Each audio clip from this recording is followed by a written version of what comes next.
It's one of the most important questions we ever ask. What will happen after we die? Is it just like a candle going out?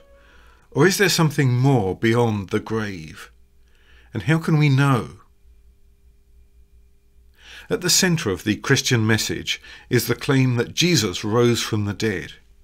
If he did, this means that there is life after death, and that we can know about it through him. But can we take this claim seriously? That's what these programs are about.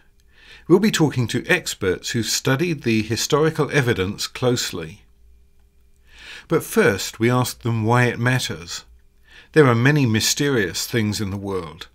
Perhaps the story about Jesus rising from the dead is just another event that we can't explain. What difference does it make to us today? I think we've seen quite a cultural shift in the last generation or so from people insisting that the only things that can happen are things that we can quantify, things that we can weigh and put in balances and systems and so on, through to a much more postmodern, loose awareness that actually the world is full of very strange things. All sorts of odd things happen, and we've rather dismissed those and screened them out. And so people might well then say, so Jesus is just one guru among many, the resurrection may or may not have happened, but so what, all sorts of odd things happen. However, the Judeo-Christian scheme of thought always has been that history has been moving in a particular direction, and that there are certain things which the God who made the world and is basically steering the history, for better and for worse, wanted to happen and is causing to happen. And the early Christian claim was not, well, Jesus happened to have risen from the dead and so that was a miracle, but then there are lots of miracles, but rather that this is actually the turning point of history. This is the moment when a great door swings open that has been shut from the very beginning, because nobody has ever come back from the grave before. The Greeks and the Romans talked about people coming back from the grave as a kind of, wouldn't it be exciting if, but nobody ever actually said it had happened, and indeed many of them were quite emphatic that it couldn't and wouldn't and didn't.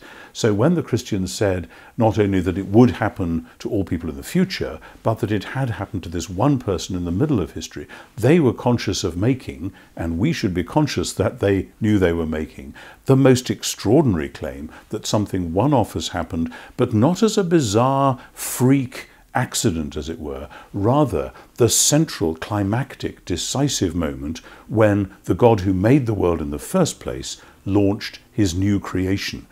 Surprisingly, a lot of Christians don't think about all that when they get to Easter Day, but that ought to be the very heart of it. This is the beginning of God's new world. It comes as the climax to Jesus of Nazareth's own unparalleled life and ministry.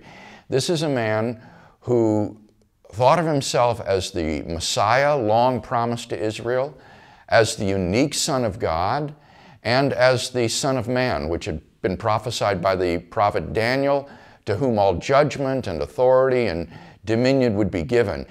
This man was crucified because of these allegedly blasphemous claims. If this man has been raised from the dead, then the God whom he had allegedly blasphemed has publicly and unambiguously vindicated those claims. So in its religio-historical context, this event is of tremendous importance. The resurrection is not an event that hangs out there in space without any relevance. The resurrection is an event that is tied inextricably to the person of Jesus. The way the New Testament argues time and time again is because Jesus has been raised from the dead, that shows that he is who he says he is, or that shows that salvation is available, or that shows that eternal life is a reality, or that shows that believers will be raised like Jesus. So in the New Testament, over 300 verses on this topic. The resurrection is tied to almost every major area of theology and almost every major area of practice. So it's not, I mean, it's so far from not being relevant to other areas, exactly the opposite. It fuels every other area, both theoretically and practically. I think the resurrection of Jesus from the dead is hugely significant to the foundation of the Christian faith. It was the Apostle Paul who wrote that if Jesus didn't rise from the dead, then our hope is in vain. It's significant because so much of the truth of who Christ was and who he claimed to be is staked in a historical event. And the claim is made, this actually happened, and we can know that, we can investigate whether it happened or not and draw a conclusion on the basis of evidence.